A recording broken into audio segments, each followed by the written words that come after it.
Olá pessoal, sejam todos muito bem-vindos aqui aos nossos encontros, no qual a gente trata das ações de reparação de danos decorrentes de acidentes de veículo.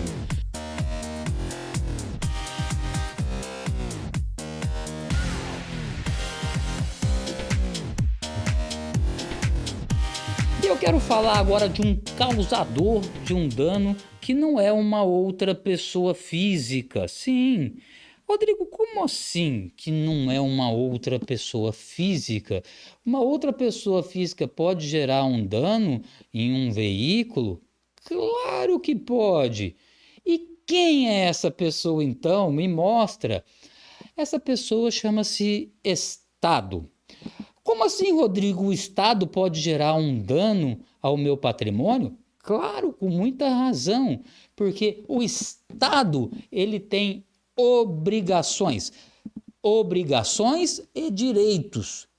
E também, de todo direito, tem um dever. Ele tem direitos de receber os impostos? Claro que tem.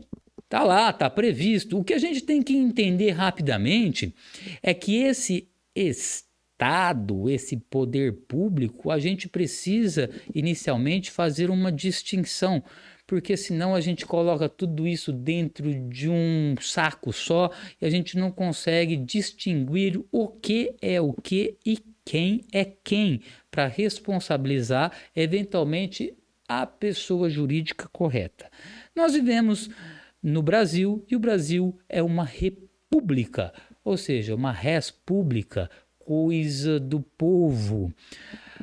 Ou seja, nós temos o poder, porque antigamente, antes da Constituição de 88, o poder não era um poder decorrente do povo, era uma ditadura e quem estava no poder ditava e nós, cordeirinhos, cumpriam sob pena de ser maltratados, espancados, sem o direito de um processo de defesa, entre outras coisas. Isso que é república, isso é nosso. Federação diz respeito à separação de poderes. Claro, nós vivemos em um contexto em que existe a União, existe os estados e existe os municípios.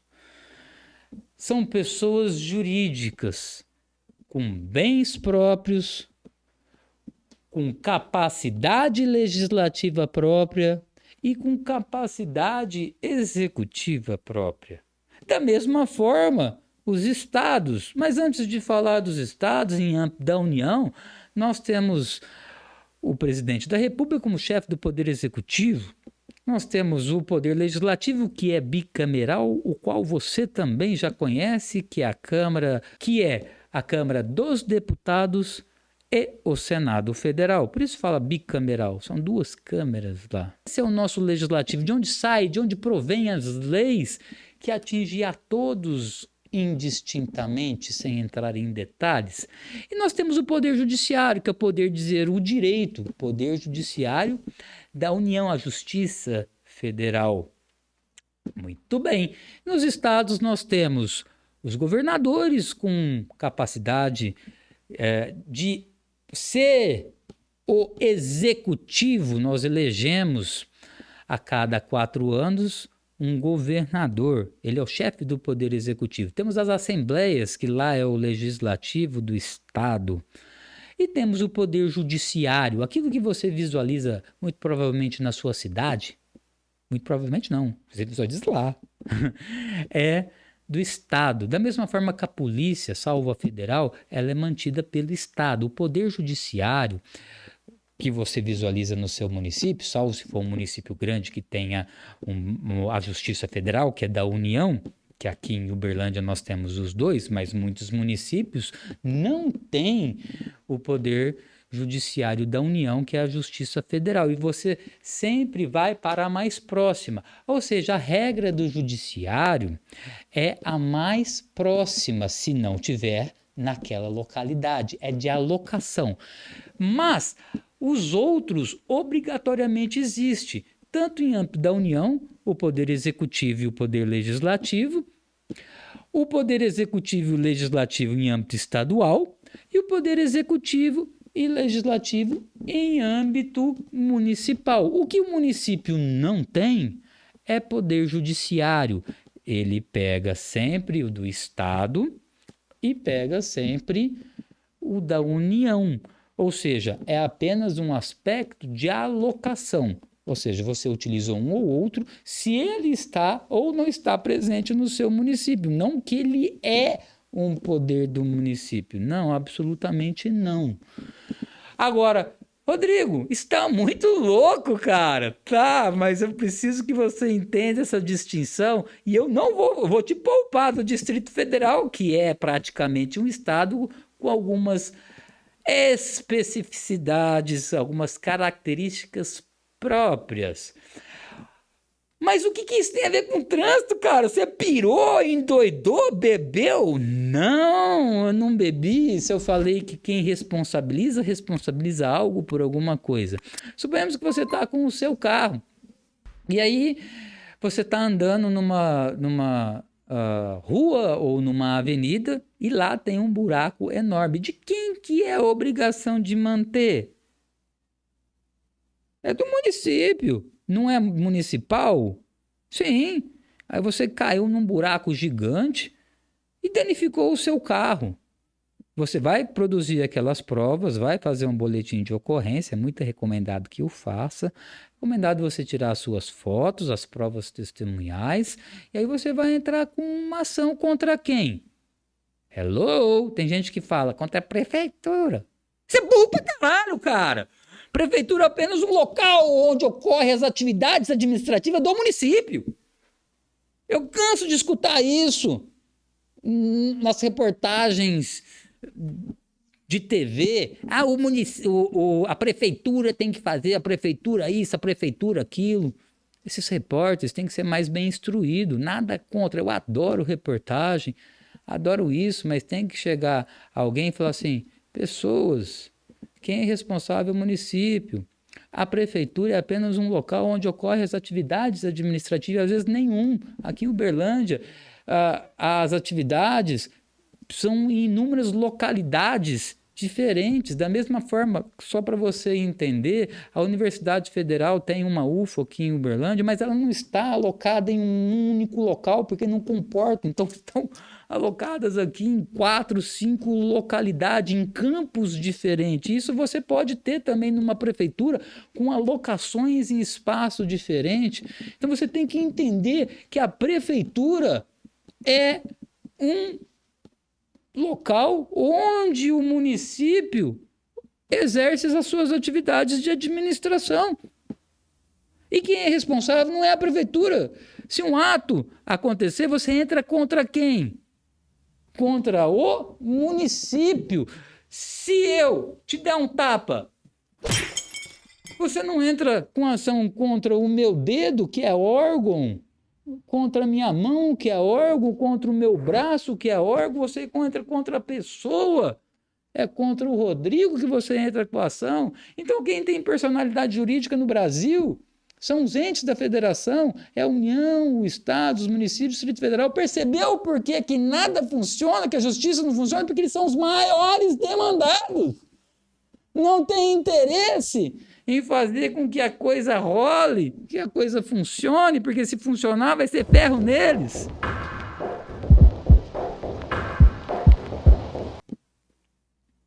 Já não tem dinheiro para pagar? Imagina se o negócio funcionar. Já tem precatório, não quero falar sobre isso, mas vamos voltar para o trânsito.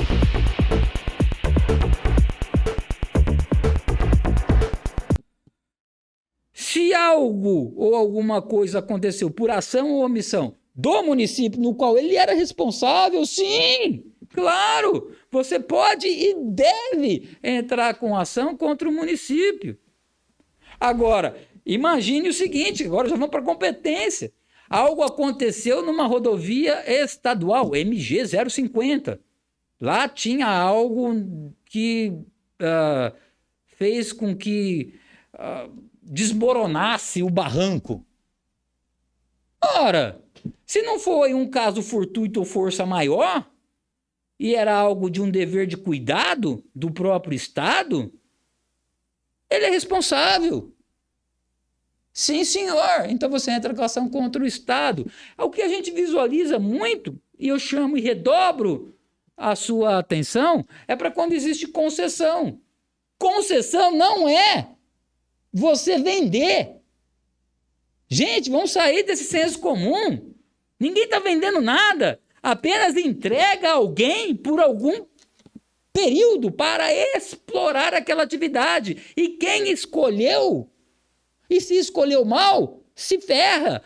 Ou seja, se você sofreu um acidente numa MG na qual tem uma concessionária, pelo amor de Deus, acorde, entra com ação contra a concessionária, sim senhor, mas chame também o Estado como garantidor. Da mesma forma que se você tem um filho que tomou um supapo numa escola municipal, você não entra contra a professora, que é apenas uma agente, você não entra contra a escola, que é órgão, você não entra contra a Secretaria de Educação, que é órgão, você não entra contra a prefeitura, eu já chorei com você sobre isso. Você entra contra quem? Contra o município. Mas o que eu quero mostrar para você é que se houver uma ação ou omissão decorrente da inobservância do Estado e você for lesado no que diz respeito a trânsito, sim, com muita razão, você vai entrar. Rodrigo, agora eu estou começando a entender esse contexto de federação, porque se o acidente for numa rodovia federal, você entra contra quem? Contra o município? Lógico que não. Contra o Estado? Lógico que não. Você entra contra a União. Você não entra contra a Polícia Rodoviária Federal de tal localidade. É órgão, pelo amor de Deus. Você não entra contra o Ministério da Justiça. Você entra contra a União. Então, esse contexto eu sei que é tenso, eu sei que é jurídico, mas se você não conseguir se desincumbir e internalizar essa dinâmica, o seu conhecimento vai ficar limitado. Então, conhecer sim que você está numa federação e que essas são as pessoas responsáveis no caso de ação e omissão também, é para você um divisor de águas. É o que vai fazer você se diferenciar do outro, que não sabe. E com todo respeito, eu tenho visto muito advogado que não sabe nem o que é conceito de federação. Então, para você, meu amigo, que está na dúvida, se você vai contratar um advogado, você tem que fazer 2 perguntas para ele. Meu amigo, o que é federação? Se o cara não souber, ele está sendo um Ctrl-C, Ctrl-V, ele não consegue entender aonde ele está, muito menos aonde ele quer chegar, com todo respeito. Não é a regra? Não, são exceções, mas tem essa cautela. E pergunte para ele por que a justiça é cega. Você já entendeu lá atrás. Ela é cega porque o juiz vai decidir com aquilo que está nos autos, que está no processo. Ele não é bidu. O que não está nos autos não está no mundo jurídico. E aí tem aquele risco do telefone sem fio. O que é o telefone sem fio? É aquelas conversinhas que começam de uma maneira e chegam completamente diversa. E se ela chega completamente diversa nos autos, o juiz vai decidir com o que ele está aqui. Ele não sabe o que aconteceu lá. Então, por isso que a justiça é cega. Se você não abrir os olhos dela, se você, como advogado, recebe um processo ou uma causa, escutando um fato, a maioria dos advogados, ou grande parte, enfim, eles vão desenhar aquele fato de forma que você tem o direito. E aqui também já há um desdobramento do fato. Por que você não vai desenhar e colocar na petição algo que você vai tomar ferro? Você não é louco, cara? Louco é você de entrar com uma ação nesse sentido. Então não entra, pelo amor de Deus. Posso estar falando algo que dói, mas quando a gente parte para uma demanda judicial, é como se fosse uma luta. Você tem as suas armas, a outra pessoa tem as suas defesas. Você precisa saber arquitetar muito bem aquilo que você faz. Eu já vi muitas pessoas com direito perder nas regras de processo, de procedimento, ou na falta de realização de provas, ou na falta de observância de procedimentos que a lei determina. Teve uma situação na qual o procedimento era sumário, a pessoa entrou com um processo com o direito, eu sabia que ela estava com o direito, e não arrolou as testemunhas, mas era algo que tinha que se provar por testemunha, porque não tinha outras provas, não foram juntadas, simplesmente falou que a pessoa passou no sinal vermelho. Passou ou não passou? Como é que faz esse tipo de prova? Testemunha, tinha 2 pessoas no carro. Só que a pessoa não rolou na inicial. O direito não socorre aos que dormem. Ele poderia fazer? Poderia fazer, mas não fez. Ou seja, não tem como fazer depois. Ele não conseguiu se desincumbir da prova. Estava na mão dele. Não tinha filmagens. Tinha que ser o quê? Testemunhal mesmo. Não rolou, perdeu a prova. E no direito existe algo no seguinte sentido: o ônus da prova incumbe a quem alega. Você não alegou? Você tem que provar. Salvo o caso modificativo, extintivo, de direito, que eu não quero falar sobre isso. Mas se você entendeu o conceito de federação e chegou até aqui, sabe que o Estado é responsável, eu já fico feliz. Com isso, a gente finaliza os nossos encontros e eu tenho certeza que você sai dele muito mais forte, com muito mais conhecimento de que você entrou. Eu te agradeço e até o nosso próximo encontro.